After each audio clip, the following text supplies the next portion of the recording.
a integração do negro na sociedade de classes, né? A gente aqui trabalhando aqui no segundo capítulo, né? Que fala aí sobre essa questão aí, o clássico do livro aí, que também é baseado na nossa resenha aí, né? Capítulo aqui do livro. Inclusive, a gente tem aí várias situações presentes nesse livro, né? Que tem coisas desde o tempo, assim, permanências do tempo da escravidão e a adaptação, né, dentro do contexto capitalista. Olha, o segundo capítulo, né? Pauperização e anomia social, né? Que tá aqui o déficit do negro, as dificuldades, níveis de desorganização social e efeitos sociopáticos da desorganização social. Bem, no segundo capítulo aí a gente tem várias situações aí dentro da questão do negro no Brasil, né? Somente depois de 1930, né? Olha a questão do remanejamento do negro na sociedade de produção, né? O negro, ele tinha aquela emergência da ordem competitiva, né? Colocar o negro de uma forma improvisada no mercado de trabalho, né?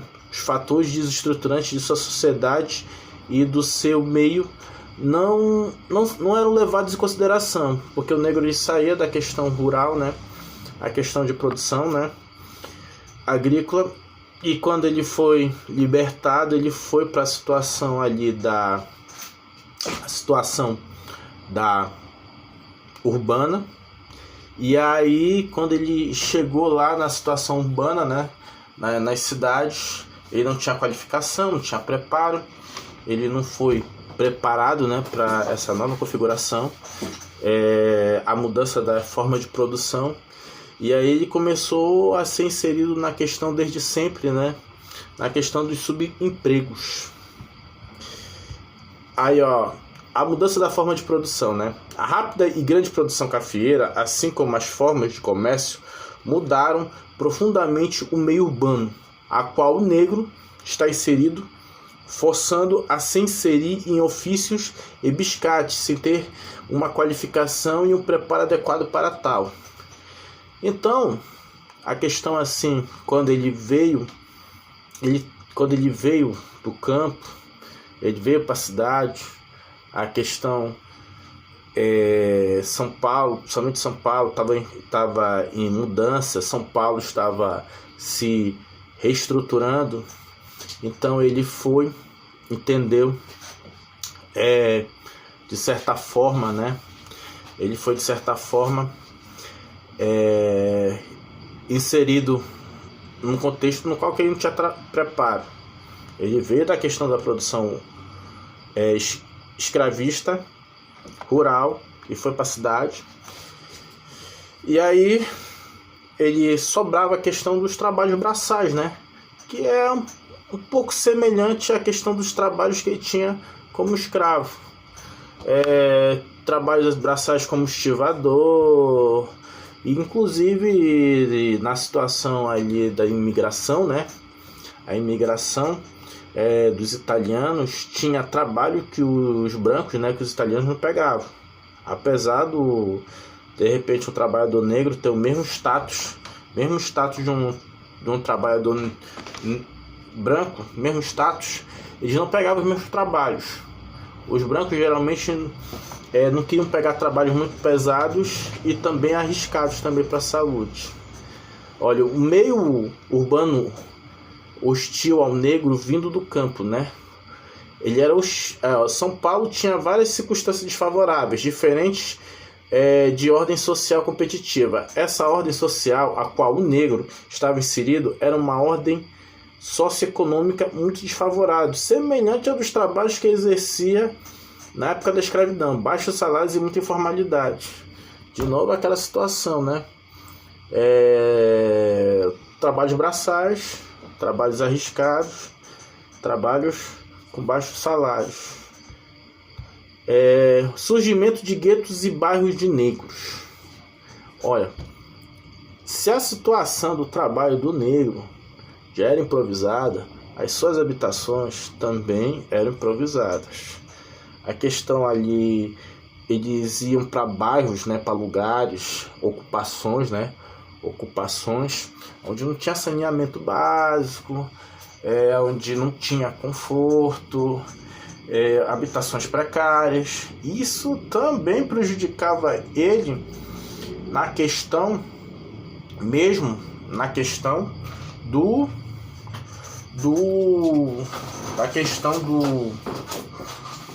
prejudicava ele na questão da saúde, entendeu? Proliferação de doenças, mortalidade infantil e por aí vai, né?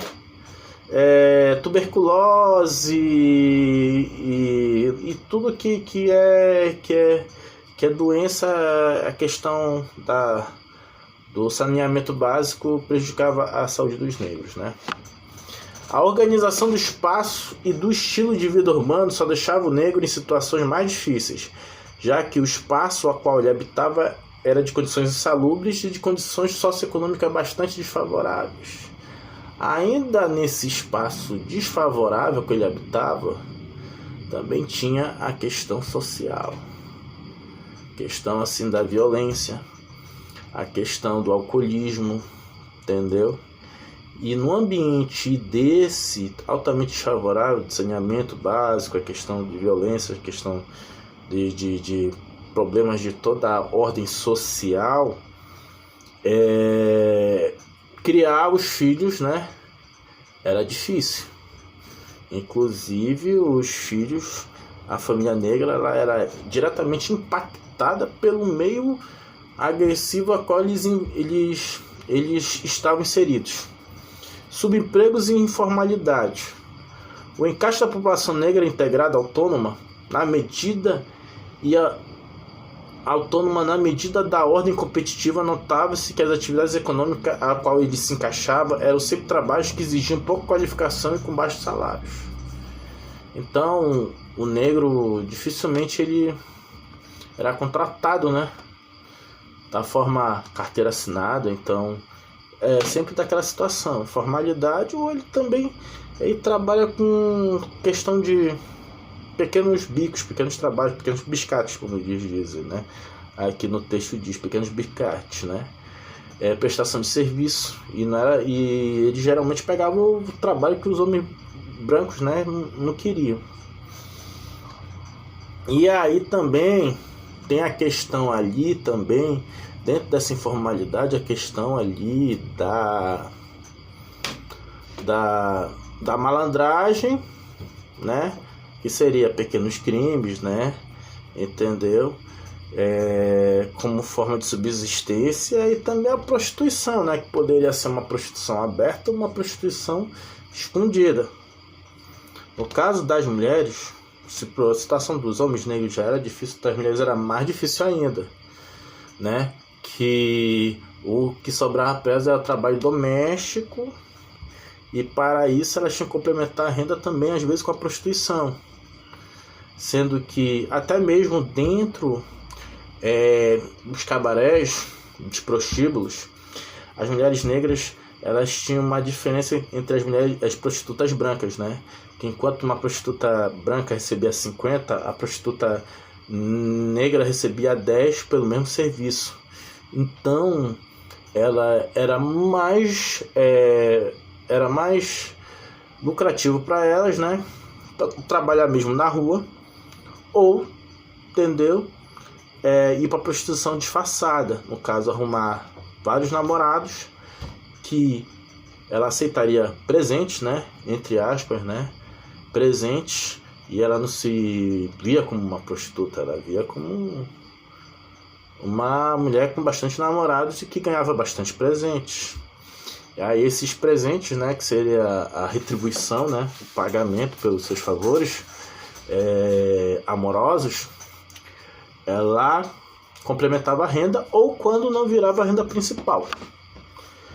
Aí tem aquela parte aqui, escondendo os negros. Além das declarações dos registros de nascimento, onde o negro com pele um pouco mais clara poderia ser considerado branco no registro. Bem, essa questão aí dos pardos, principalmente os pardos, né? Os pardos, né, os mestiços, que eram um pouco mais claros, na declaração eles contabilizavam como branco, né? A busca de um prestígio social da raça branca estimulava a deturpação dos registros, fazendo com que surgisse o pardo, que é muito negro para ser branco e é muito branco para ser negro, né? Criando um Olimpo racial. Aí que essa questão dos registros, né? Entendeu? Um negro um pouco mais claro, ele é declarado como branco no registro. E aí a questão, né? Ali, mas mesmo ele sendo declarado no registro como branco, ele é muito negro para ser considerado branco e é muito branco para ser considerado negro. Então tem essa questão do surgimento dos pardos, né? Que se dá muito pelos registros, né? Aí tem a questão do embranquecimento, né? Cruzamento racial também colocava para a diluição da população negra, onde os mestiços também eram contabilizados, né, como brancos, principalmente os mais claros, em busca do prestígio social da raça branca, principalmente quando as condições socioeconômicas eram favoráveis, assim como favorecendo para fins de relacionamento com casamento e amaciamentos com brancos. Já os mulatos escuros e mulatos claros eram classificados como pretos. A absorção das minorias raciais por meio de cruzamento era até estimulada, onde em 2 séculos a população negra seria assimilada e a ascensão social que a população negra poderia adquirir causava o extermínio racial. Então essa questão dos cruzamentos, questão dos registros, entendeu? Diluição, entendeu? Causaria a camuflagem, né, do povo negro, né, que apesar de terem antepassados negros, terem antepassados negros e terem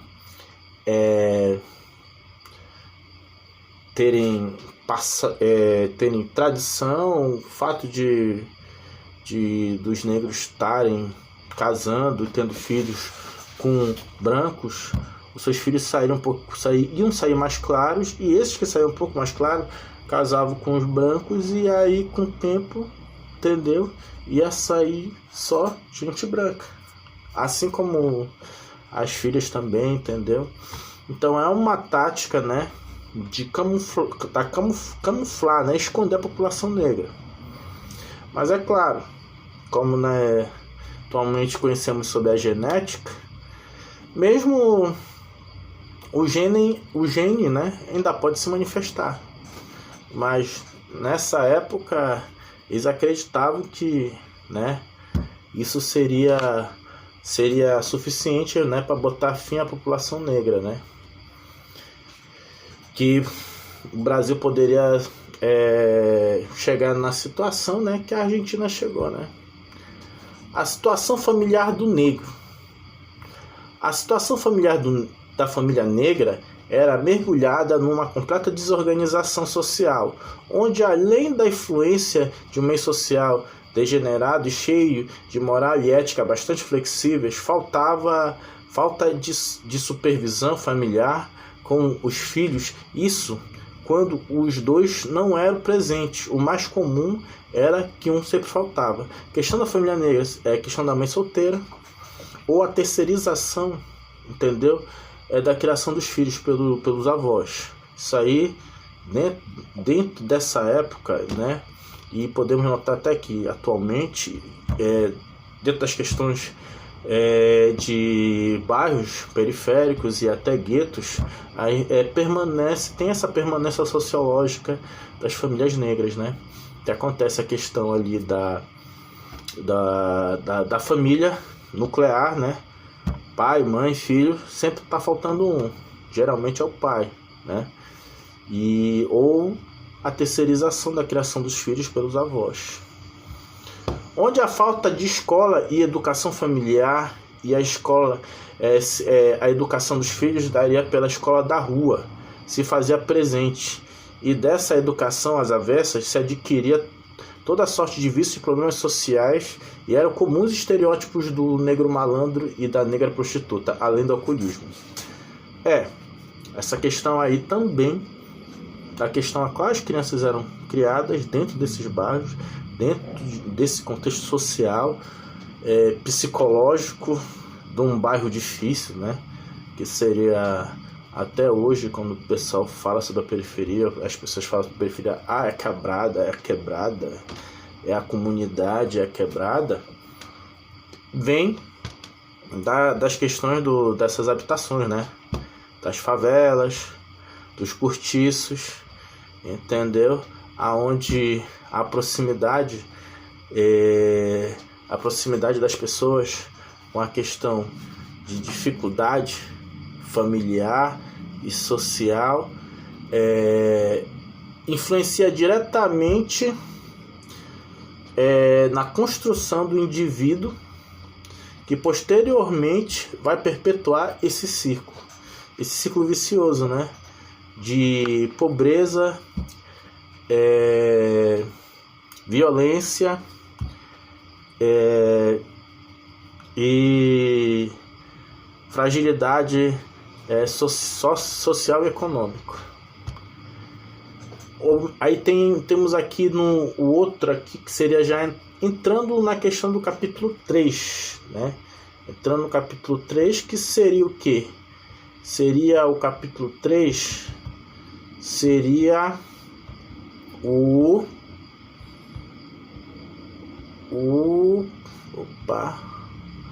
capítulo 3, que seria sobre o mito, né? O mito da democracia racial, né? Que seria a heteronomia racial da sociedade de classes, né? E aí a gente entraria no mito da democracia racial, né? Aí, sendo que a sociedade já passou pela questão do embranquecimento, pela questão de diluição, entendeu? A questão até mesmo da romantização, né? Da situação difícil do negro. Aí a gente entra na questão dos mitos, né? E até mesmo dentro da literatura tem questões que remetem aos negros, que é visto como romance. A questão da situação do livro do Cortiço, um grande clássico da literatura brasileira, né? Naquele livro tem muita coisa que é apresentado de uma forma cômica, porém aquilo dali era uma realidade que era muito presente na época, que não tinha nada de engraçado, e sim trágico, né? O mito da democracia racial, esse mito foi construído por várias políticas de assimilação dos elementos de cor, casamentos interraciais visando a diluição da cor negra, alteração da cor negra e alteração dos registros. Aquela questão, né? Do mestiço mais claro, né? Do negro mais claro ser classificado no registro como branco. E transformações dos registros, e transformando mestiços em brancos a fim de homogeneizar a população, assim acabando visualmente com as diferenças étnicas, né? O fato de estar diluindo, de estar nos cruzamentos interraciais e deixar aumentar a população de pardos e considerá-los brancos, a gente deixa só um só patamar dentro da paleta de cores, entendeu? Deixa todo mundo mais ou menos ali entre o branco e o pardo, entendeu? Através dos cruzamentos raciais. Assim, dá para afirmar, né, que não existe, entendeu? Não existe preconceito de cor e nem diferenças raciais e nem tensões étnicas, porque todo mundo, né, é mestiço, né? E também a ideia amplamente divulgada e defendida pelo governo, que se baseia no movimento abolicionista que pregava a construção do país com trabalho livre e sobre a união das raças, causando a falsa impressão que o povo brasileiro é um só e que todos são iguais porque todos são misturados, entendeu? Isso aí era uma ideia do movimento abolicionista, que ele falava construção, entendeu? Da questão do Brasil sobre o movimento, sobre o trabalho livre e a união de todas as cores. Só que isso não é verdade. Os negros foram inseridos forçosamente dentro do nosso país, entendeu? E aí, quando acabou a escravidão, eles não foram inseridos adequadamente dentro da sociedade. Então, eles continuaram excluídos. Só que agora estão por conta própria, a própria sorte, entendeu?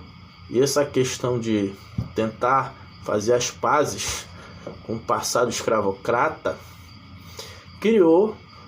dessas tentativas criou o mito da democracia racial. Então é isso aí. Esse foi aí a apresentação do capítulo 2, entendeu? Do livro aqui do integração, né? A integração do negro na sociedade de classes, né? De Florestan Fernandes, né? Um clássico da sociologia aí, que a gente pode ver, né? Que ainda tem muitas permanências históricas e sociológicas dentro da questão do negro, né? E infelizmente não mudou muita coisa. Então essa apresentação aí, e